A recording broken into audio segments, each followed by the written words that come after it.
Baik, assalamualaikum warahmatullahi wabarakatuh. Perkenalkan, nama saya Ahmad Fauji dari kelas HKIA semester 5 dengan NIM 221110019. Di sini saya akan menjelaskan atau menerangkan materi kelompok 7, yaitu tentang sistem pembuktian, alat-alat bukti dan kekuatan pembuktian untuk memenuhi tugas UAS hukum acara pidana. Langsung saja, pembahasan yang pertama yaitu tentang sistem pembuktian. Di dalam hukum acara pidana, pembuktian merupakan paling pokok di dalam pemeriksaan perkara di pengadilan. Hal ini karena melalui tahapan pembuktian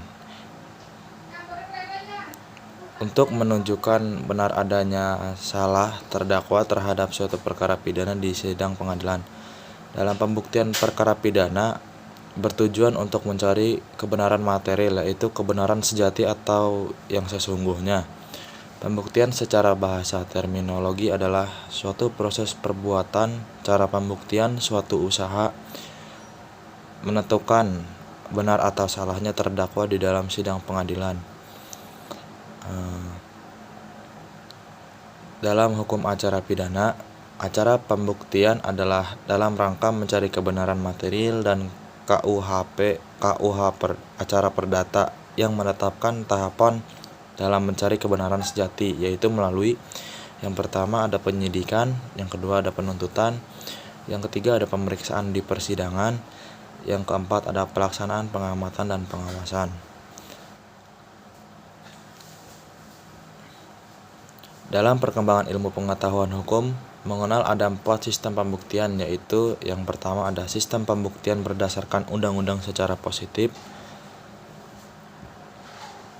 Yang kedua ada pembuktian berdasarkan keyakinan hakim belaka.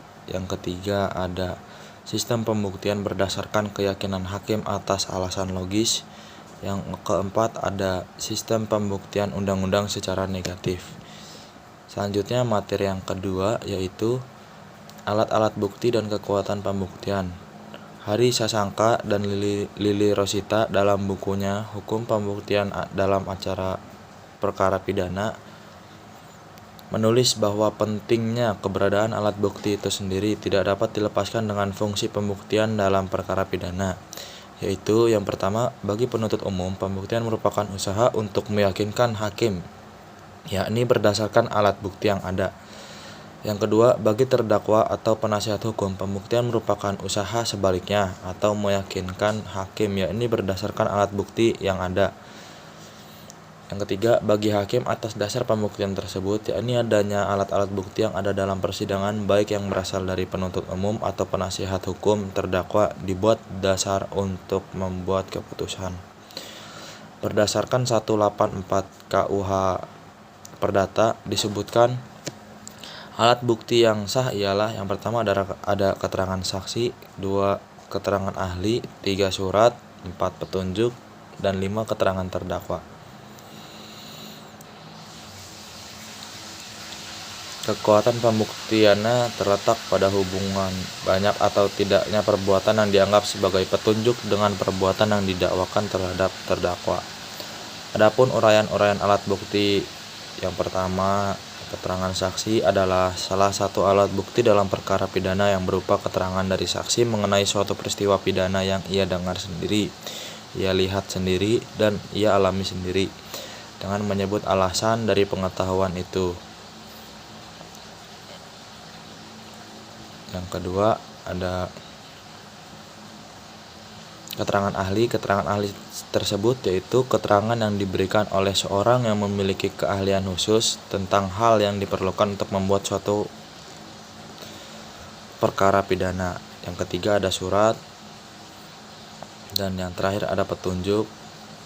Berdasarkan ketentuan pasal 184 ayat 1 huruf D KUH Perdata, petunjuk merupakan gradasi keempat sebagai alat bukti. Esensi alat bukti petunjuk ini diatur dalam pasal 188 KUH Perdata.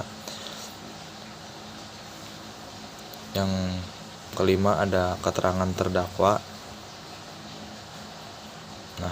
Mungkin cukup sekian pembahasan materi tentang Sistem pembuktian, alat-alat bukti dan kekuatan pembuktian. Kurang lebihnya mohon maaf. Wassalamualaikum warahmatullahi wabarakatuh.